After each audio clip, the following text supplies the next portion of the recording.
আসসালামু আলাইকুম, সবাইকে ওয়েলকাম জানাচ্ছি নতুন একটা ব্লগে। আমি কিন্তু আজকে আছি ময়মনসিংহ এবং যাচ্ছি ফুলপুরে।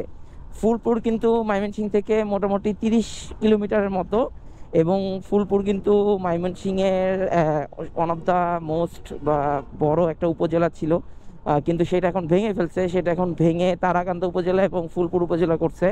সো তারপরেও ফুলপুর উপজেলা কিন্তু অনেক পুরাতন এবং অনেক মানুষ জানে, অনেক মানুষ চিনে ফুলপুর উপজেলাকে, যেহেতু অনেক ময়মনসিংহের একদম প্রথম দিকের উপজেলা হচ্ছে ফুলপুর। সো আমি ফুলপুরেই যাচ্ছি। ফুলপুরে আজকে কিছু কাজ আছে। আমাদের একটা ইয়ামাহার ডিলার পয়েন্ট আছে ফুলপুরে, MS জাবের এন্টারপ্রাইজ। সো সেখানে যাচ্ছি। তো যেতে যেতে কথা হবে ইনশাল্লাহ। আমি অনেক এক্সাইটেড, কারণ হচ্ছে আজকে ফার্স্ট টাইমের মতো ময়মনসিংহ থেকে ফুলপুর যাচ্ছি এবং আমি শুনছি যে এই রোডটা অনেক সুন্দর। সো দেখা যাক কতটুকু সৌন্দর্য উপভোগ করা যায় আজকে। এবং আজকে মোটামুটি ওয়েদারটাও খুব ভালো, মানে তেমন গরমও না তেমন ঠান্ডাও না, একটা মিডল একটা ওয়েদার। খুব ভালো লাগতেছে আজকে রাইড করে, দেখা যাক। সো আমি কালকের হচ্ছে ময়মনসিংহ থেকে আমি কালকে হচ্ছে ঢাকা থেকে ময়মনসিংহে আসছি। ওই ব্লগটা আমি এখন আপলোড করতে পারি নাই আসলে, ওইভাবে সময় পাই না এডিট করার। দেখে আজকে ওইটা এডিট করে দিব এবং এডিট করে আপলোড করে দিব, এবং কালকে হচ্ছে আমি চেষ্টা করব যে এই ব্লগটা আপলোড করার জন্য। আসলে ব্লগ করতেছি ডেইলি, বাট আপলোড করতে পারতেছি না এডিটের কারণে। এডিট করতে অনেক সময় লাগে, যে সময়টা আসলে হয়ে উঠতেছে না ইদানিং অনেক ব্যস্ততার জন্য।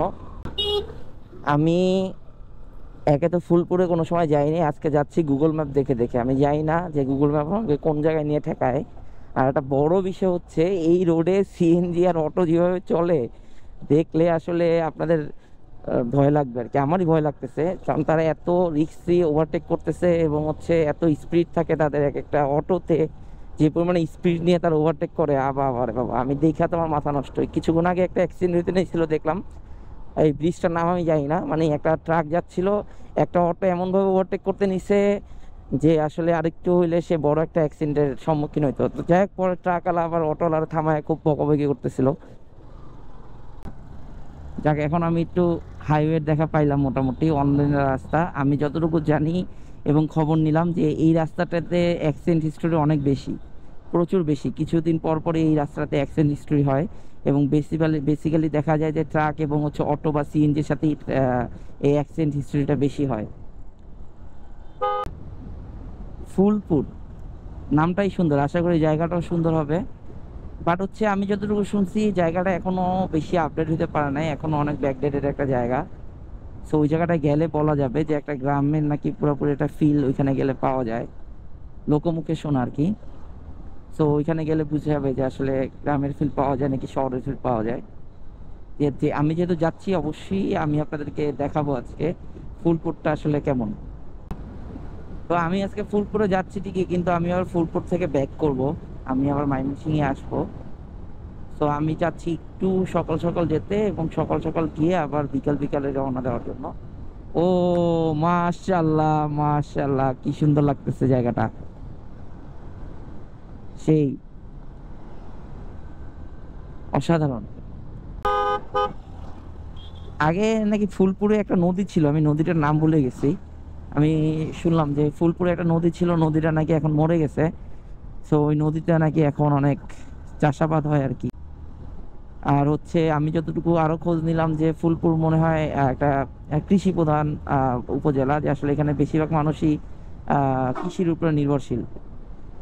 এবং এটা কিন্তু বুঝাই যাচ্ছে, ফুলপুরে ঢুকতে ঢুকতে কিন্তু দেখতেছি আশেপাশে সব খালি জায়গা, মোটামুটি ধরতে গেলে সবই কৃষি জমি আর কি, বোঝা যাচ্ছে।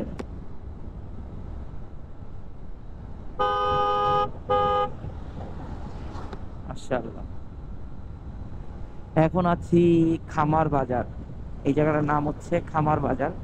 আমরা তারাকান্দা উপজেলা হয়েই ফুলপুরে ঢুকবো, তো তারাকান্দা উপজেলার বাজারটাও নাকি অনেক বড় বাজার। তো ওই যে বাজারটা আজকে একটু ঘুরে যাওয়ার শখ আমার আছে। দেখি যদি সময় মিলাইতে পারি তাহলে অবশ্যই তারাকান্দা উপজেলাটা হয়ে তারপর ফুলপুরে যাব, বাজারটা ঘুরে যাব আর কি। রাস্তা অনেক সুন্দর, আমাকে বলছে রাস্তা অনেক সুন্দর। এর জন্যই কিন্তু আমি মানে প্রথমে কনফিউজ হয়ে গেছি, যে যে চিপা চাপার মধ্যে গুগল ম্যাপ আমাকে ঢুকাইছিল, আমি ভাবছি যে কোনো অন্য রাস্তা দিয়ে নিয়ে যাচ্ছে কিনা। আমার খুব ভালো লাগতেছে, সেই লাগতেছে সেই। মনে যত দুঃখ কষ্ট বেদনা আছে সব আমি ভুলে যাই যখন আমি এরকম রাস্তায় বাইক চালাই। মাথায় কোনো চিন্তা থাকে না, একদম রিল্যাক্স হয়ে যাই।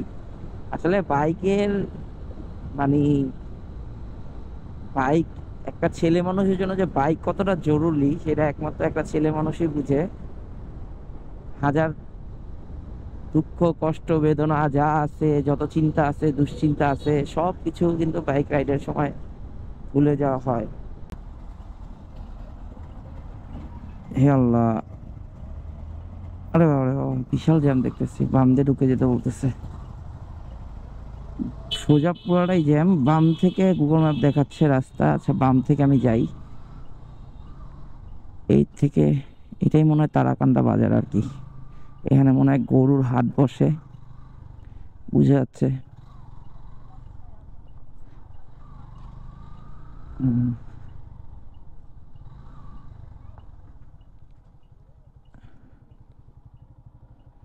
এই ডান থেকে যেতে হবে। কাকা এদিক দিয়ে বের হওয়া যায়? এদিক দিয়ে বের হওয়া যায়? এদিক দিয়ে বের হওয়া যায়? Thank you thank you thank you কাকা, থ্যাংক ইউ, আমারই ভুল হয়েছে, থ্যাংক ইউ। আমি ফুলপুর বলতে গিয়ে বলে ভুলে সখীপুর বলে ফেলছি।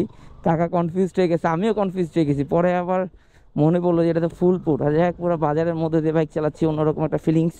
এখানে ঢাকার মতো কোনো গাড়ি ঘোড়া নাই, কেউ নাও করে না, কেউ চিল্লাচিল্লিও করে না, রিল্যাক্সেই গাড়ি চালানো যায়। এটা বড় একটা বৈশিষ্ট্য। ও পুরা বাজারের মধ্যে, কিন্তু পুরা বাজার থেকেই বাইক চালাচ্ছি, কারণ কিছু করার নাই। মেইন রোড পুরোটা জ্যাম এবং এখান থেকেই সব বাইকাররা যাচ্ছে। এবং এইখানে মানুষরা খুব ভদ্র, কেউ কোনো কিছু নিয়ে চিল্লাচিল্লি করে না। কোনো মানুষ রাস্তার মাঝখানে থেকে হাঁটতেছে না, একটু সাইড সাইড থেকে হাঁটতেছে। আবার হর্ন দেওয়া লাগতেছে না, এই ইঞ্জিনের সাউন্ড শুনলেই কিন্তু মানুষ সরে যাচ্ছে। তো সব কিছু মিলে খুব ভালো লাগতেছে আমার কাছে। একদম মানে পিওর একটা ফিল পাচ্ছি, পিওর সেই। আমার বাসাটা, আমার আব্বা আম্মা যদি এদিকে থাকতো বা আমার ফ্যামিলি মেম্বার যদি এদিকে থাকতো, সব অথেন্টিক জিনিসপত্র আমি আজকে তাদেরকে খাওয়াইতে পারতাম। সেই আশেপাশে থেকেই তারা হচ্ছে চাষ করে নিয়ে সেখানে বেচতেছে। একদম বুঝেই যাচ্ছে দেখে যে তাদের নিজেদের মানে যারা যে জিনিসগুলো চাষ করছে তারা সেই জিনিসগুলো বিক্রি করতেছে, কেউ মানে কারো কাছ থেকে কিনে বিক্রি করতেছে না। তারাকান্দা বাজারটা কিন্তু অনেক নাম করা একটা বাজার, অনেকেই হয়তো বা নাম শুনবেন। সো তারাকান্দা বাজারের ভিতর থেকে এখন আমি যাচ্ছি ফুলপুরের উদ্দেশ্যে। দেখাচ্ছে আর 11 কিলো 13 মিনিটের মতো সময় লাগবে। আমি কিন্তু বেশিক্ষণ হয়ও নাই, রওনা দিছি। তারাকান্দা বাজারে একটু জ্যাম ছিল, এর জন্য ভিতর থেকে চলে আসছি, বাজারের ভিতর থেকে। এই যে দেখেন দেখেন দেখেন দেখেন দেখেন দেখেন মানে কি বলবো এদেরকে বলেন। এই রোডে এই জন্যই অ্যাক্সিডেন্ট হিস্ট্রি এতটা বেশি এখন বোঝা যাচ্ছে। এক একটা গাড়ির চলাচল, এক একটা গাড়ির ওভারটেক দেখলেই বোঝা যাচ্ছে যে কেন আসলে অ্যাক্সিডেন্টটা হয়। আর রাতের বেলা তো এই রোডটা অনেক বেশি রিস্ক হয়ে যায়। এই জন্য ডিসিশন নিচ্ছি যে সন্ধ্যা বা অন্ধকার নামার আগেই আমি এখান থেকে ব্যাক করে চলে যাব ময়মনসিংহ।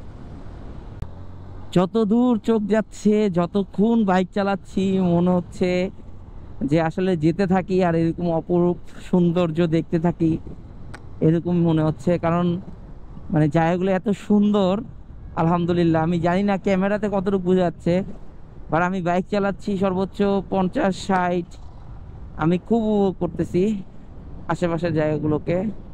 মাশাআল্লাহ, দেখেন এই জায়গা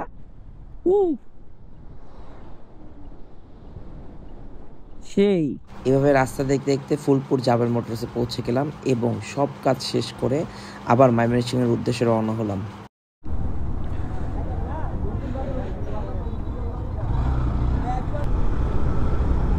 আপনারা দেখছেন যে যাওয়ার সময় প্রচুর পরিমাণে ফাঁকা রাস্তা, এবং আমার একটু টেন্ডেন্সি ছিল যে আমি আলো থাকতে থাকতে রওনা দেবো, বাট কাজের প্রেশারের কারণে পারলাম না। সো আমি এখন ভিডিও করতে চাচ্ছি না, কারণ হচ্ছে আশেপাশে যেহেতু ফাঁকা জায়গা, প্রচুর পরিমাণে পোকা হচ্ছে আমার ক্যামেরা এবং হচ্ছে আমার হেলমেটের গ্লাস এসে পড়তেছে।